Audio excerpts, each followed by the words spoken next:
Welcome to the Decentralized Consciousness podcast and another episode of the Sovereign Soul series with Matt and Caleb. So today we are jumping into a topic which has been confusing for me for quite some time, and it has to do with the illusionary threats versus real threats to our survival or our existence. And when we talk about fears of being poor, fears of becoming homeless, like the worst thing we can imagine in society, to become an outcast. And many times these fears are the very basis or the foundation of the career we do. Like we're trying to avoid these nightmare scenarios that are told to us through parents, friends, and films. So it's like society is trying to avoid bad things from happening. And this is then the fear patterns. And then we try to earn money, try to be a good citizen, try to fit in with people, try to fit in at a job, and all these things.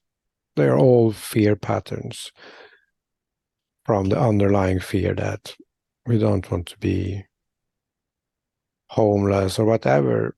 Everyone has personal sort of horror stories. What happens if you don't apply yourself to society and play the role of a good citizen? And if we look at the spiritual teachings of most cultures and the yin and yang, we know from there that the only fear is our own shadows. It's inner demons that are projected in the external world. So from that lens, it's stupid to act from fear because the fear is inside of us. And this external fear is just a projection. And people who are familiar with spiritual teachings probably have thought these kind of thoughts, that actually everything I'm avoiding here is just my inner aspects.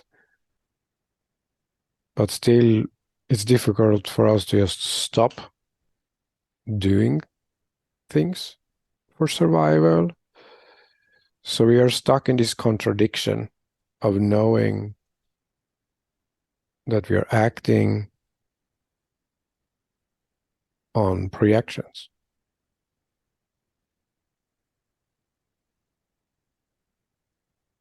And when we do that, we are holding the projections in place because we are confirming their status of real while it's not real. So it's an illusion or it's a projection that can be solved inside. But as long as we keep on acting on those fears, they will be sustained or maybe even become stronger. And then it can feel sometimes that we are going backwards because we are making the fear patterns stronger instead of healing them. On the other hand, if we will just stay home and see them as illusions, then very real changes will start happen. in the physical reality, and we will maybe start moving towards those nightmares that we are avoiding. So where do we draw the line? Like, which fears are okay to act on, and which should we not act on? This is the question for this discussion today. So let's see what we can come up with.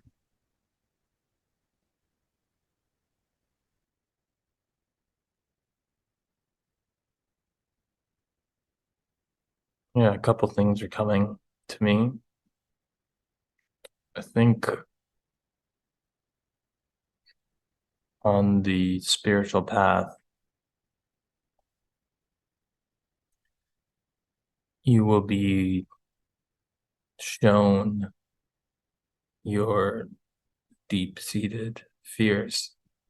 You will be shown aspects of yourself that you have hidden away for a long time that were too painful to look at in the moment. But now that you're embarking on this conscious journey into those sorts of things, you can encounter them with a much broader awareness and see what they mean from lots of different angles. But sometimes those fears are so terrifying that you give up. You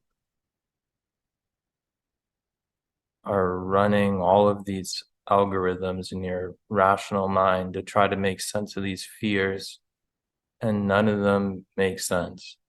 None of them can hold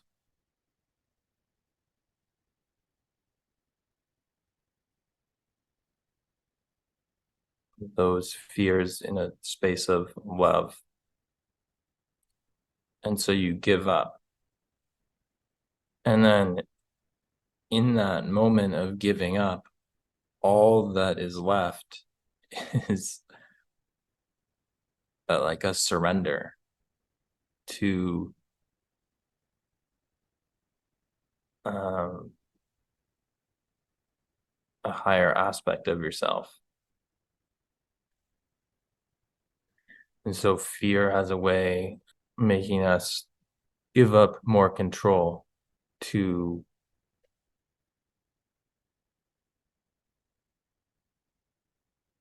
something in us that knows what to do, which is the pulling away of what you think you should do. Because you thought about it all and nothing was working. So you just have to let go. And that letting go is when life can actually move through you sort of organically without you trying to micromanage everything. And then the other thing was that if you're wandering around in the woods and this bear comes up to you and you're struck with fear, your senses are heightened and you become hyper present and aware of what's around you in a really high fidelity.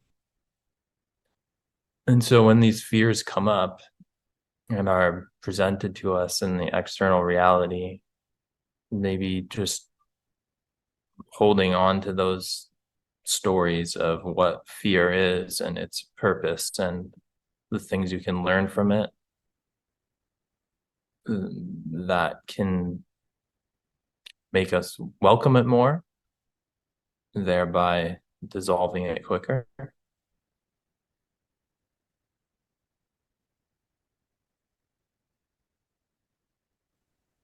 Yeah, for me, it has been clear that the old consciousness, the fiat consciousness, so to speak, and there we are doing things to get things. While in the higher consciousness, we trust in our path, in the universe, and everything like this. So we don't need to do things to get things anymore. But instead, the contribution we give to the universe is to be the best version of ourselves and to be true to ourselves and express our abilities and gifts and passions. So by allowing ourselves to be who we truly are, we attract abundance, not necessarily from the actions we do, but it just comes with a state of consciousness that we are in when we are our true selves.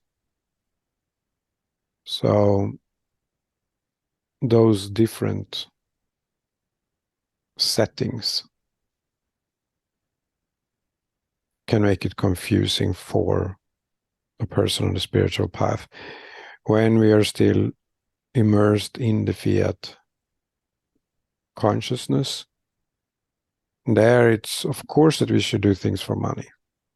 And then we come in contact with the people like us, where we say, no, it's not about doing things for money, it's about doing things that you love, and you indirectly then earn this way. And to understand and I'm doing this because of fear. I'm trying to earn money because I'm avoiding the nightmare of becoming homeless and so on.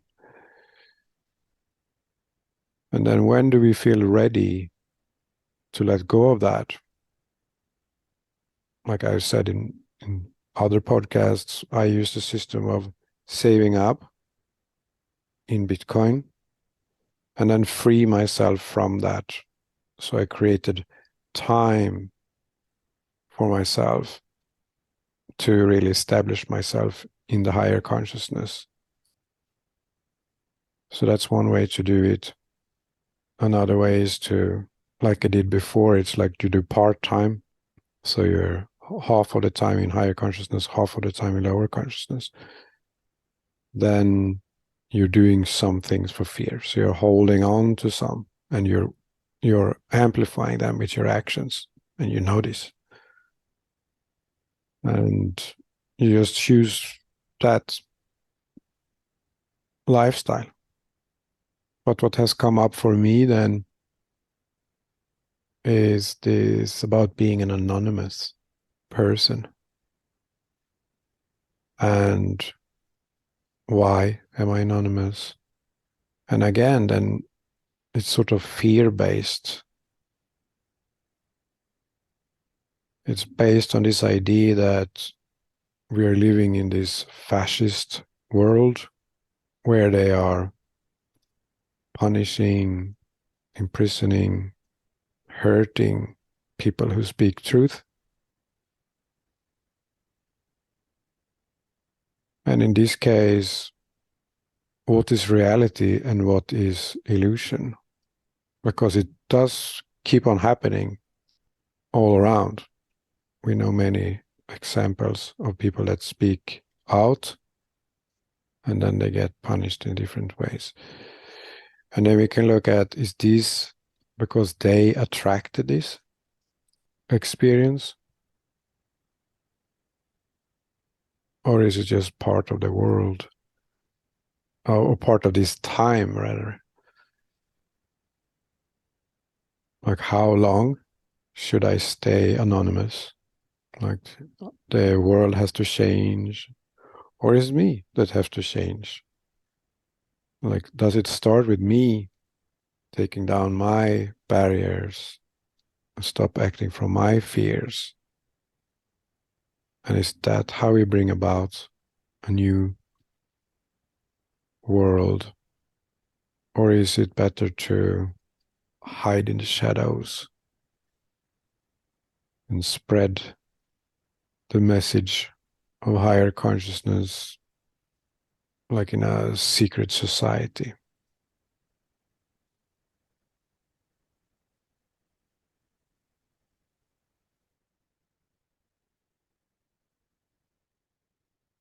Yeah, we are co-creating this experience with everyone else here. And if I imagine a scenario where nobody was anonymous and everybody spoke their truth, then the armies wouldn't be big enough to do much about that.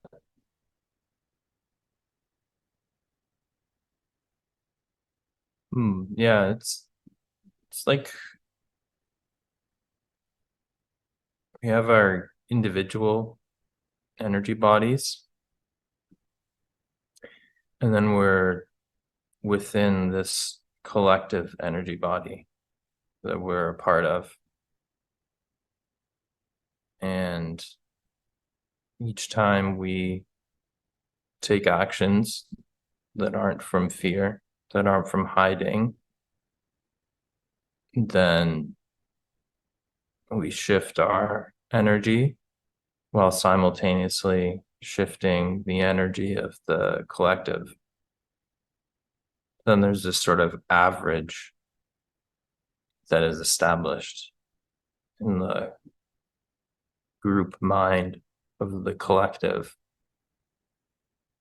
And after that tips to having more unconditional love than fear, then individuals will no longer need to be brave. But paradoxically, if we want to get there, then some people at the margins need to start that domino effect. Yeah, the authorities, the law, their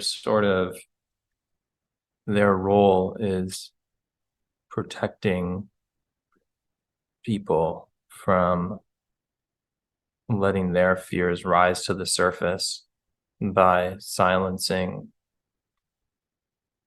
people who would speak truthfully and trigger people. It's almost like an immune system, because if people stopped acting from fears and worries and all of that, then they would really change how they live their lives. And that's a psychologically big deal for people. And so this pushback is this sort of like motherly protection archetype against people's true expression. This is a hard topic to talk about. It's like walking in mud or whatever you call it. Is like so. And when I wrote a topic to you guys, then I forgot about it. It's like a hidden topic that is avoided by so many collectively, that we are really going against the mainstream flow here and trying to look at this from different angles. Can you feel that, guys? Oh It's yeah. not flowing. Yeah. Yeah, it's like viscous. It's like, yeah, very thick. Yeah, the way I like to approach some of these things in a higher consciousness is to understand some of the whys and kind of break down exactly what it is that's causing the fear, and it's like it's almost like I'm running into a wall. But there was a word that you said, Matt, that really struck me. You said brave.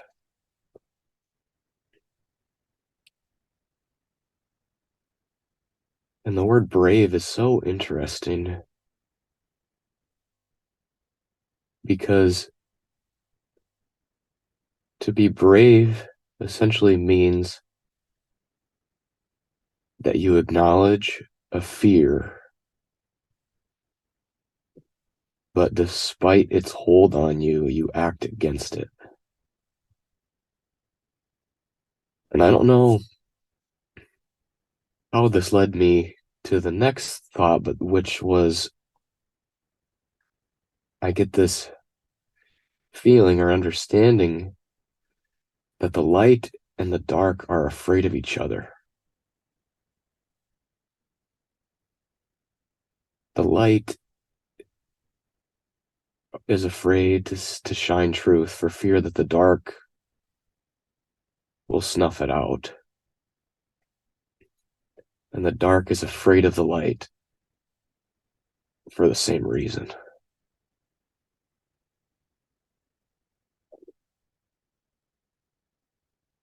And so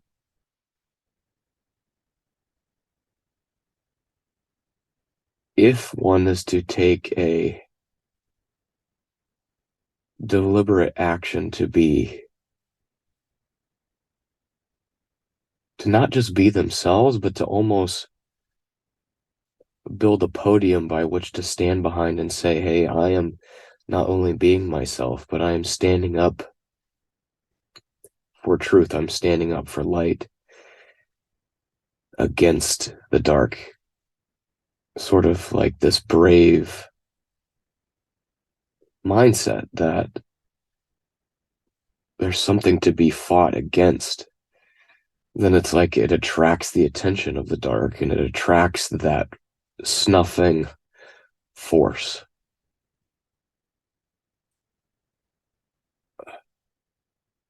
So like right now, we take action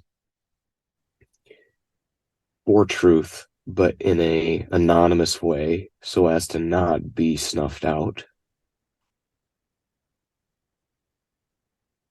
And if we were to say, you know what, no, we're not afraid. We will speak our truth. We will be who we are, and we're not afraid to tell you who we are. It's like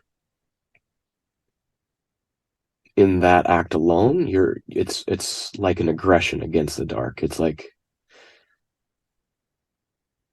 no, I am not afraid. And that's where we're activating like that brave kind of feeling.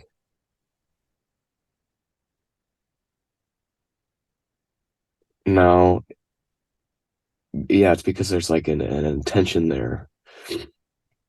And in my experience, when I drop distortions, the distortion doesn't do that. It doesn't have like the intention for me to break through it. It just disappears. It's just like, oh yeah, I remember when I used to care about that, but now I'm not taking action from that place anymore.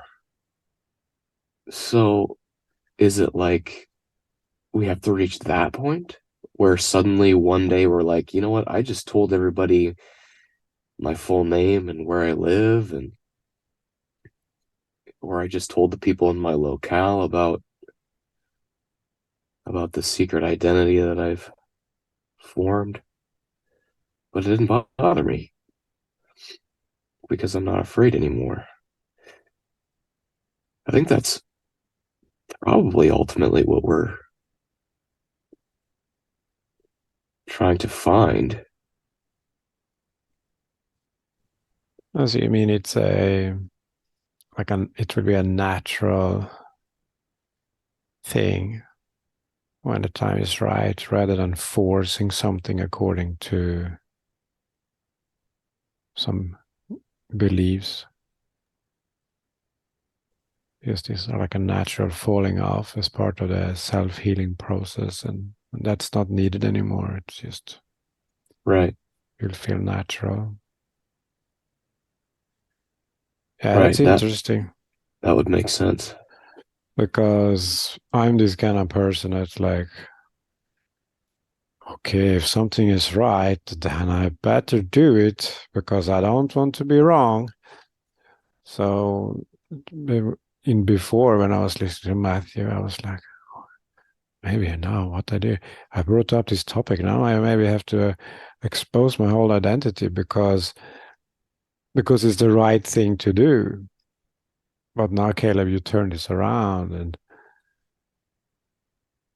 and actually doing that would be sort of an aggression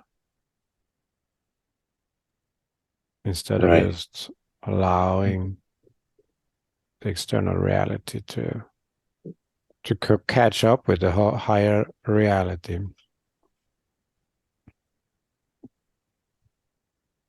Mhm. And I think of a man like Gandhi and the way that he stood up against authority. And it seems like I mean, he was arrested, wasn't he? Like he went through all this. Mhm. Yeah. But he wasn't afraid, and it was like the But was uncon he? But was he doing it because he thought it was right? right. Yeah, and Jesus is another one I've been thinking about a lot. It's how he went through what he did, and if his mission was a failure and he just gave up, or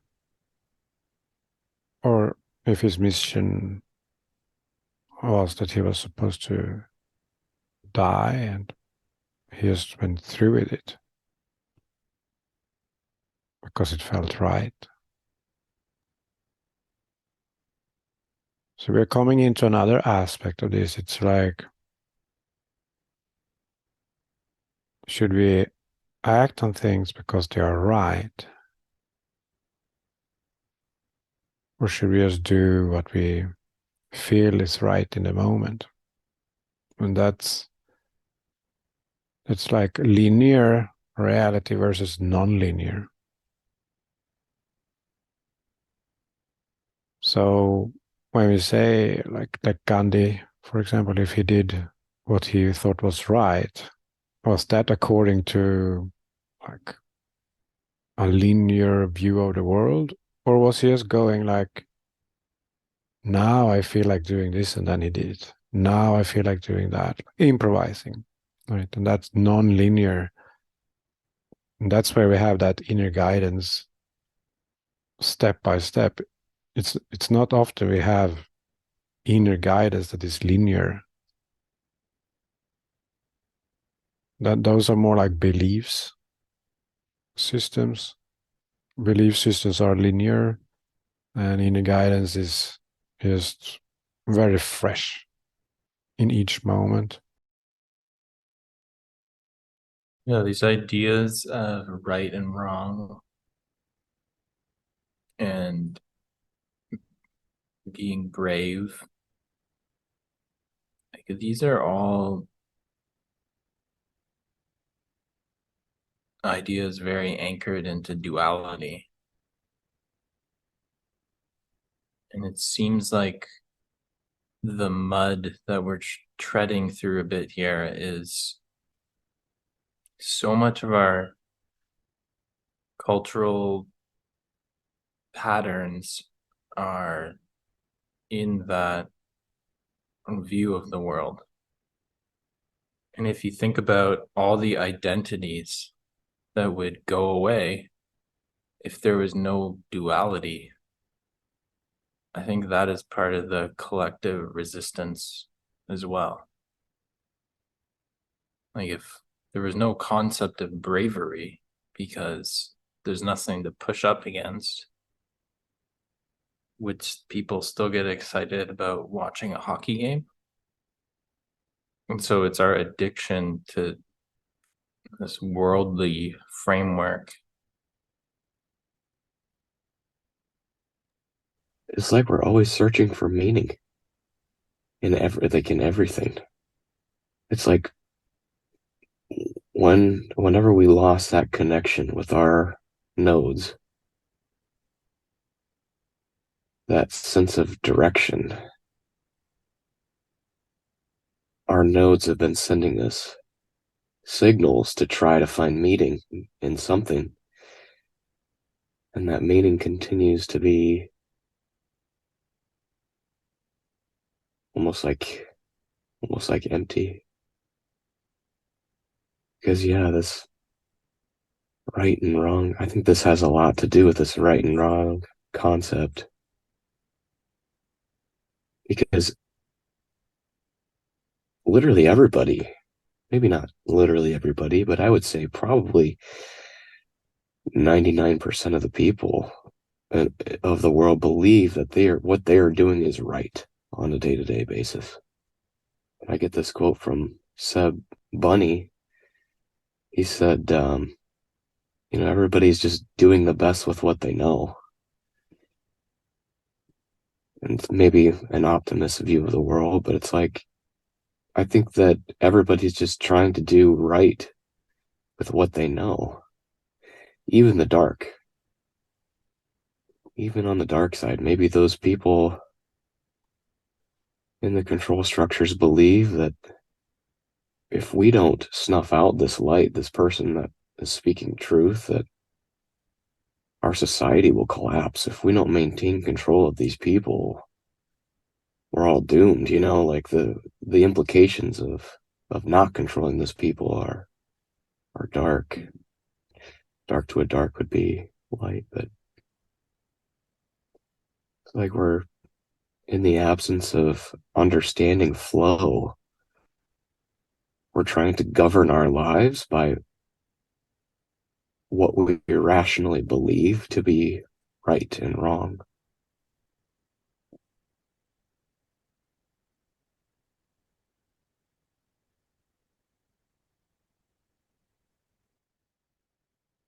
Well, maybe it's also that the hesitance to not have a pseudonym and stuff like that is actually the knowledge our node has of how disruptive it could be to the structures, like you mentioned, like the society breaking down. Like there's something in us that knows not to go too fast. Something like that. And that's the origin of the hesitance and the reason why we hang on to those bits of fear. It's like we know it's part of a bigger unfolding, a bigger process that has to happen piece by piece, node by node.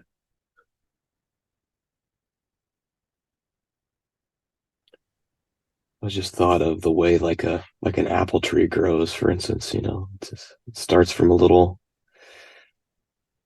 seed and then this tiny little green plant. Then as it gets older, it grows some bark and the actual structure of the tree gets stronger and stronger until eventually it starts to bear fruit. But if you imagine that the first thing to grow was the apple itself, it wouldn't make it very far. It could get washed away. It could get stomped on by an animal. The dirt could rot it. I mean, or if it was on, say a small sapling, it would just break the tree. So that logic makes a lot of sense too. we're talking about understanding flow, which is that there has to be like a definite order to the way that things unfold. I mean, you're kind of using it as like justification for the fears a little bit, because I agree. I mean, I think that there's definitely a place and probably a reason for the fears that we've all collectively been experiencing for so long. And it's almost like humanity is building the structure where we can finally blossom. But at some point, we still got to let go of those fears. We still got to be able to heal from them.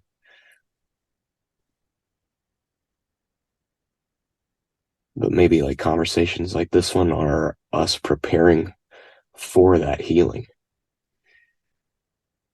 Because hopefully we're having this conversation with hundreds of people listening, and they can also have these considerations to see that, you know, through these fears that are governing so many of our behaviors, that there is light, there is this opportunity for us to blossom.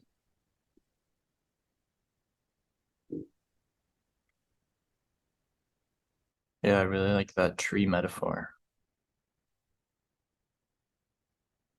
I'm also seeing like it's like all these souls got together, and for a long time they've all been wearing masks. All these decorative personalities and ornamentation, and everyone's used to interacting with each other's masks. We're kind of like shy now that we're like starting to undress these masks. It's like maybe at first you only feel comfortable to show your hand and then your foot because you're unsure whether the relationships you've established with the masks will translate after the masks have been taken off. Yeah, in this metaphor, it's almost like the masks give us power, or we think that they give us power. So it's like we're afraid that if we take off our mask, but they don't, then they can use their mask to overpower us.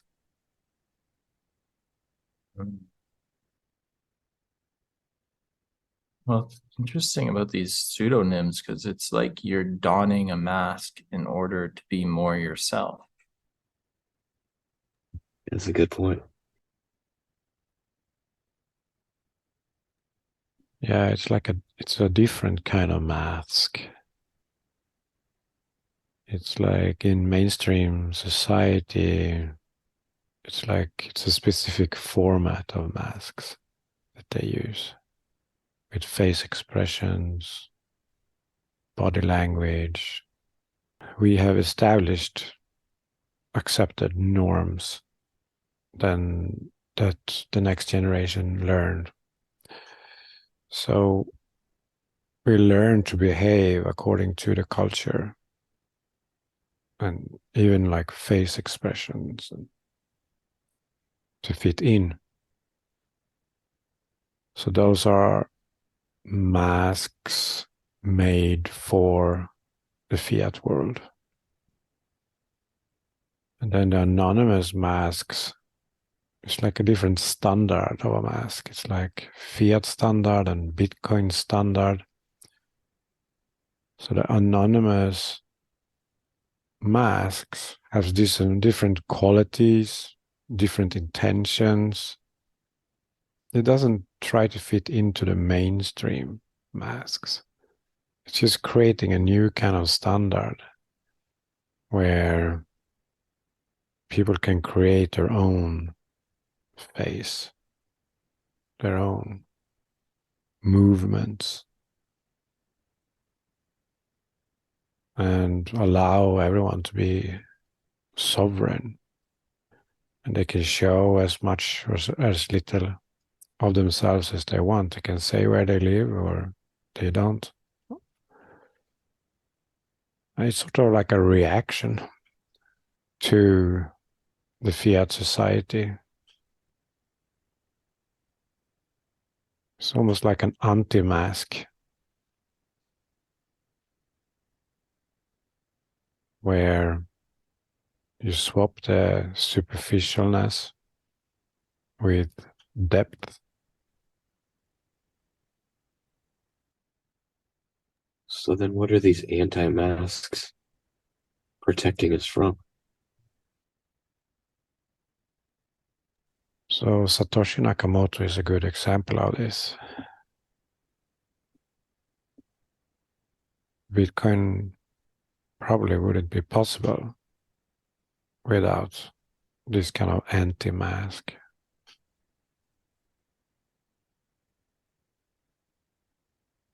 And we could see it from the perspective of evolution of consciousness. And like I said before about in lower consciousness, we need to do things because we think we need to do things to survive. And if we look at it like this, then as long as people are in that consciousness, they're sort of not reliable because they will do things to survive. We just look at it as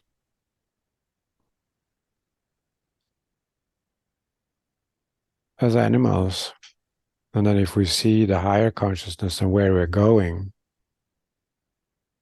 and then, okay, in the higher consciousness, this will not be needed, but we are not there yet. This is the reality. This is how people act at this level of consciousness. They will try to keep their power, their money, and they will do anything to achieve their goals. So then it's quite logical that in the transition between lower consciousness to higher consciousness, that maybe we can't go straight into just pretending, oh, no, it's a higher consciousness. Now we should behave like higher consciousness. Now we should do like in our visions. But actually looking at what levels of consciousness are still active on the planet, and then looking at what kind of behaviors are typical for those states of consciousness. And we need to include that in our calculations. And then if we see a path toward a brighter future where we could help to create that brighter future, because it's not so easy to get the visions. It's not easy to hold the visions, and it's not so easy to then spread the visions. But this is exactly what we need to do to get to the higher consciousness. And if we don't have people doing that, we will never get there. It's like seeds needs to be planted for the new consciousness to come into reality.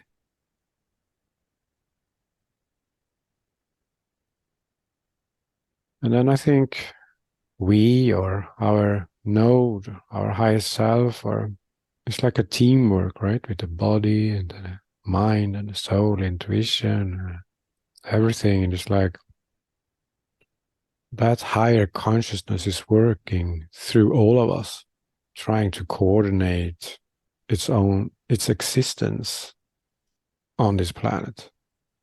So it's guiding us.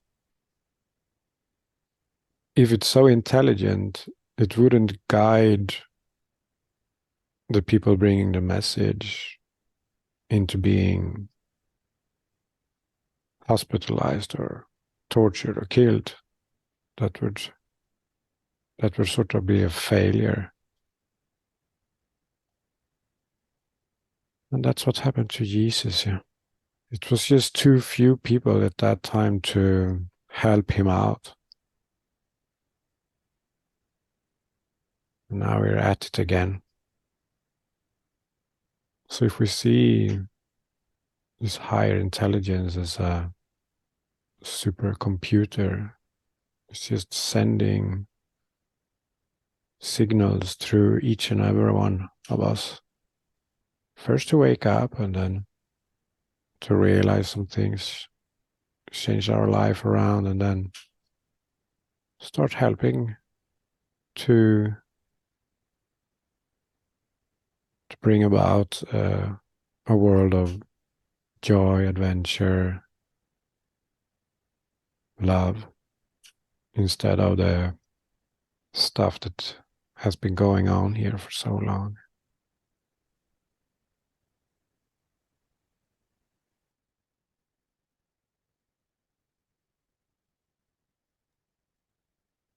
I think one thing that's really confusing about this topic is the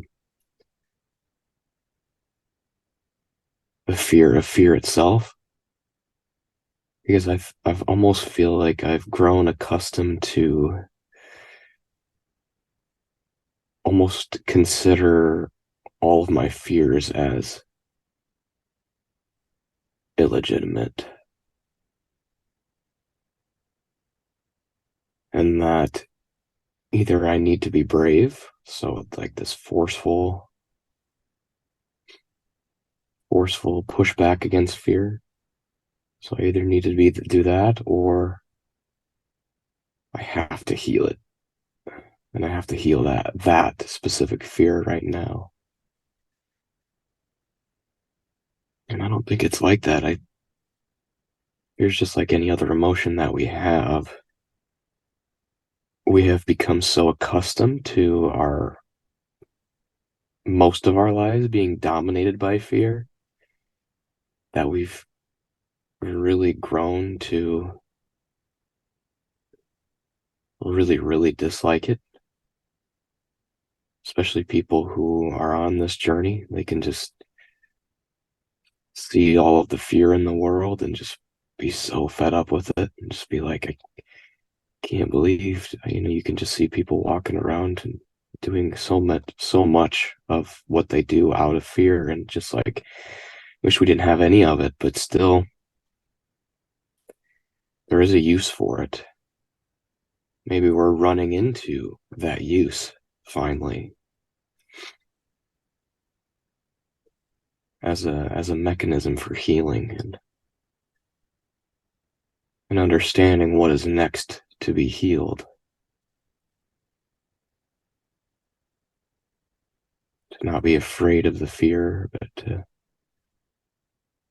understand and leverage it. Yeah, actually what I have come to see about flow is that what I considered flow before then turned into fear, because I came to the end of that cycle and then I didn't want to do that anymore. But when I did it, I loved to do that. So when I moved from what I thought I was supposed to do and who I thought I was, and then the journey, then it's like, oh, okay, I'm like this. And it's like, and then I did that for a while. And like, oh, I was supposed to do this. Okay, now I found myself. And then I do that. And that was flow. I felt guided even. And then it comes to end of that cycle and it's like, No, how could I think it was this? No, it's this. Now I found it. So then letting go that previous flow and saying, now that was because of fear. Because it was. I mean, it was usually something like, fear-based action, like because you wanted to please the parents or something like that, or you wanted to fit in. But what we do then is that we create this amazing creation to sort of impress others with. And we enjoy doing it for a while. So it was created out of fear, but we enjoy doing it and we learn lots of stuff. And then we just peel back the layers. And when we realize that we don't like to do that anymore, then obviously we don't have flow with that anymore. We just need to let it go. And then we sort of sink into a deeper layer. And then that feels fresh until it doesn't. And from my experience, then we do end up in that deeper flow that is more, it's constant, it's timeless. And it doesn't matter if it's temporary or not, because it's timeless. So it's just this ever changing moment. But the way there is riding different freer patterns. And it was, if we don't do that, we don't figure them out. Like if we avoid those things and judge them as fears. So this saying, follow your bliss, it means to just do what we like to do. And when we do that, we figure out why we did it in the first place. And then it feels a little bit bad, maybe, if we think, oh, I thought this was my true deepest purpose. And then we have to let go of another one and another one. But I think we can enjoy that process and make lots of friends on the way.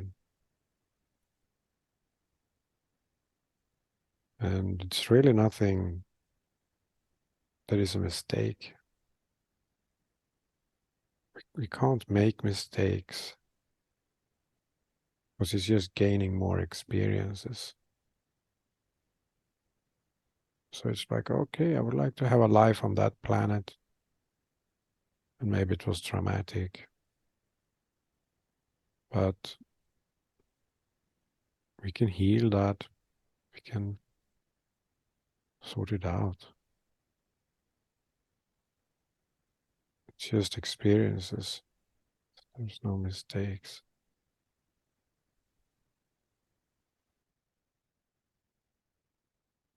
Would you say the flow then is sort of harmonized with the fear? How do you mean? Because you're sort of looking back and noticing that some of the actions you were taking were informed by fear, but they also felt flowing. Trying to zoom out and see your fears were informed by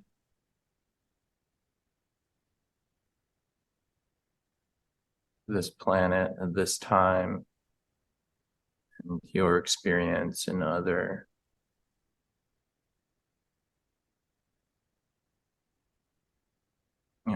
lifetimes, let's say. And then you come in, you act out the opposite of the fear in the form of flow. thereby sort of transmuting it. Yeah. As you're doing that,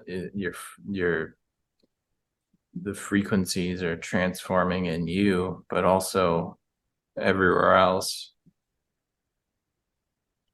because we're all in, our nodes are always talking to one another.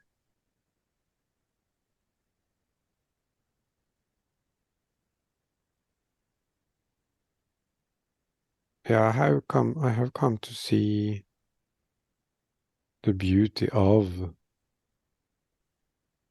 these masks that we say, that basically the defense mechanisms that humans create.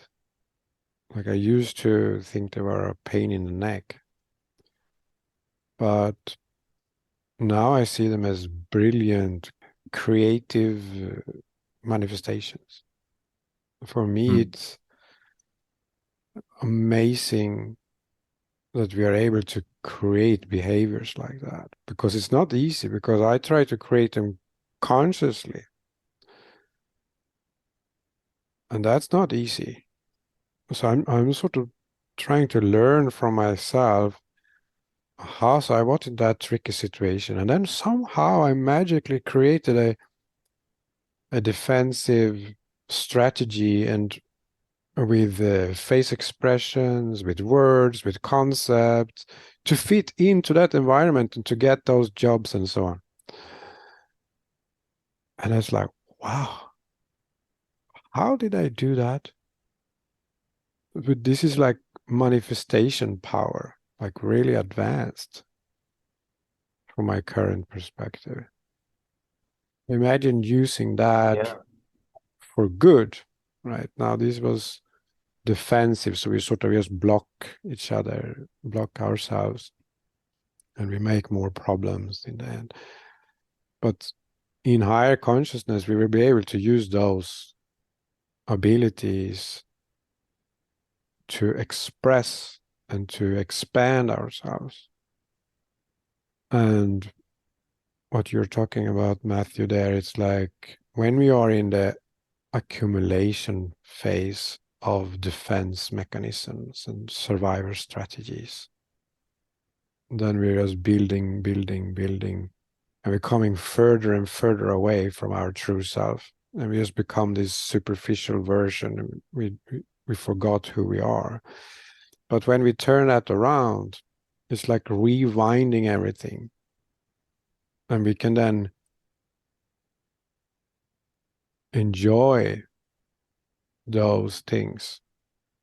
Like, oh, now I feel like doing like this, and flow with that. And when we flow with that, it starts melting, because we don't need it anymore. So the rewinding process, maybe we can make it more happier. Maybe we can make it happier. It's been so much suffering, pain, detox, shit, and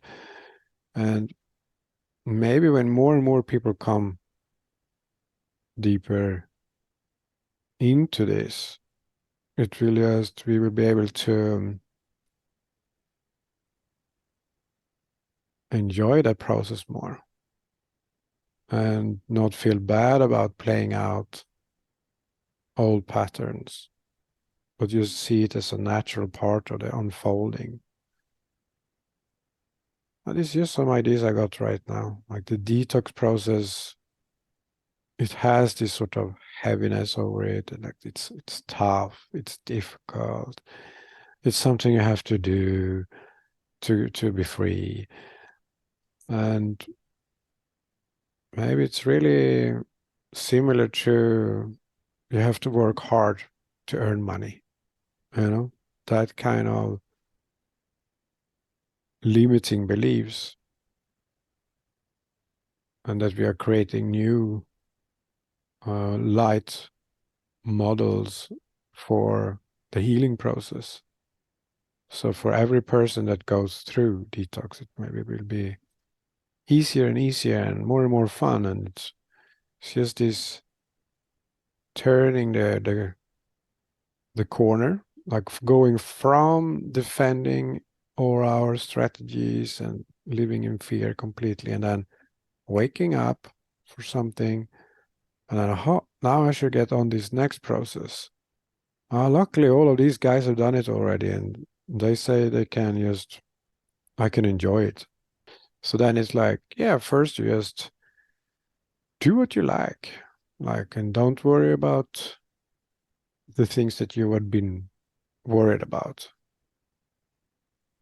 And as we get more and more abundance, because many times the financial fear is causing a lot of delays and extra pain and trouble in the detox process.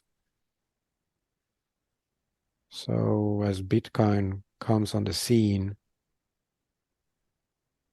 maybe we can make the detox process really like a joyful adventure.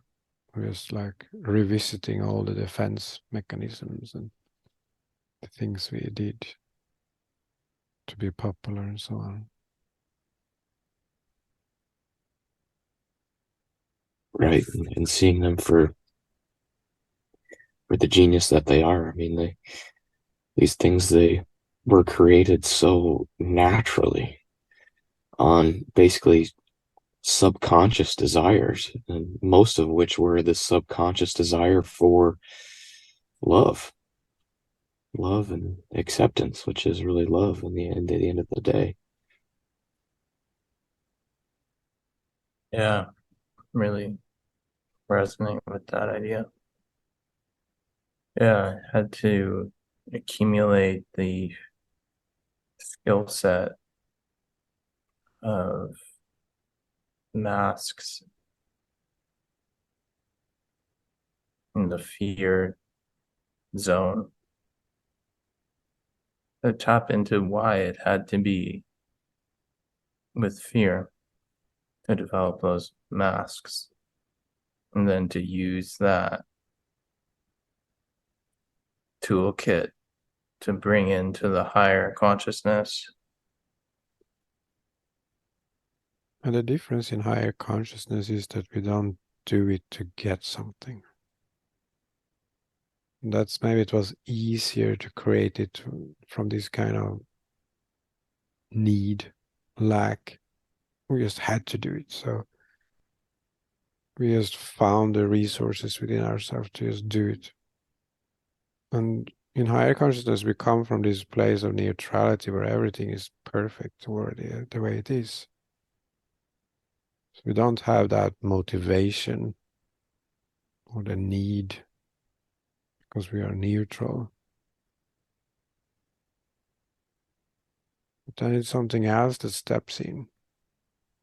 And that signal that I talked about before, it's this divine guidance that we get from the collective spirit that gives us our little script. Or it's like we get that signal and we interpret that with everything we are, and we express that signal, playing our part, being that cell in the body is doing what we are supposed to do. And then what we are supposed to do, we are supposed to create things, manifest things. It's just a very different motivation than from survival. It's this, and you're co-creating with the universe. You don't have to do anything. So it's no pressure. It's more like a joy of being alive, the joy of creation without expecting anything. Just creating. And I think when we get used to it, we really do enjoy it. and we want to do it again and again. So in the beginning, it's difficult and confusing because we don't get anything from doing it. But then when we just, okay, I will just do this. Sort of surrender to the universe and just do something. And then it's like, wow, that felt amazing. I want to do that again. And then like, okay, how did I do that again? I just did something. So what should I do now? And then it comes another signal, and it's maybe addictive is not the right word, but it's similar. It's like this feeling of just creating more and more. It's like getting a kick. It's this kick of being carried by the universe, being carried by a force larger than ourselves, and to just be carried or guided.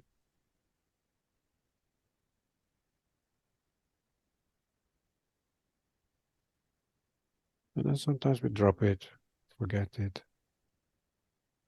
That feeling, I remember, how good that felt. When it felt like everything was at the right place. And it was just in tune with everything. So I think it sounds like a nice challenge.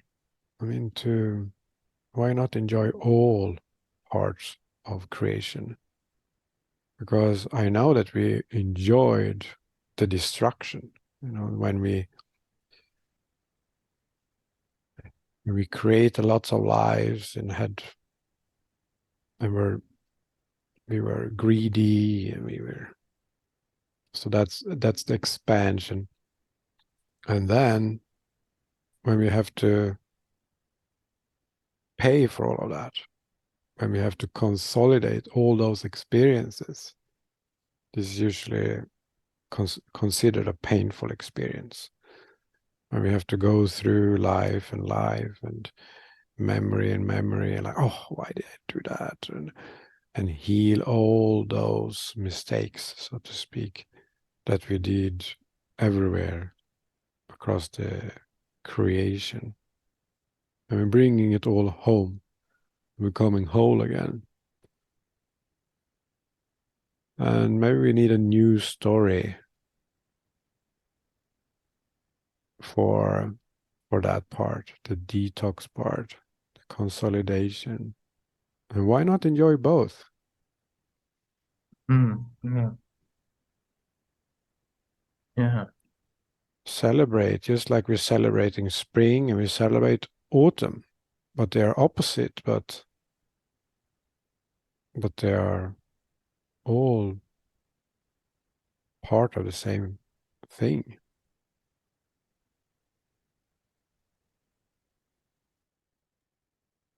All right, yes. It's been a long, nice conversation.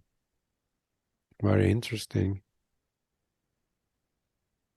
Thank you very much for joining me to tackle this challenging topic. I hope you enjoyed it as much as I did. Any last thoughts before we go, guys?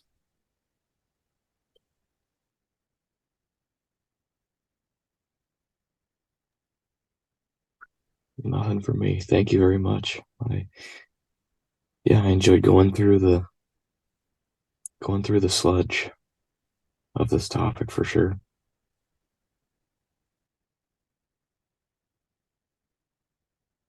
Yeah. Yeah, I like this. Learning to treat all aspects of yourself equally and see the meaning and beauty of what has been called the darker elements. Seeing that as part of the bigger cycle and process. Thank you.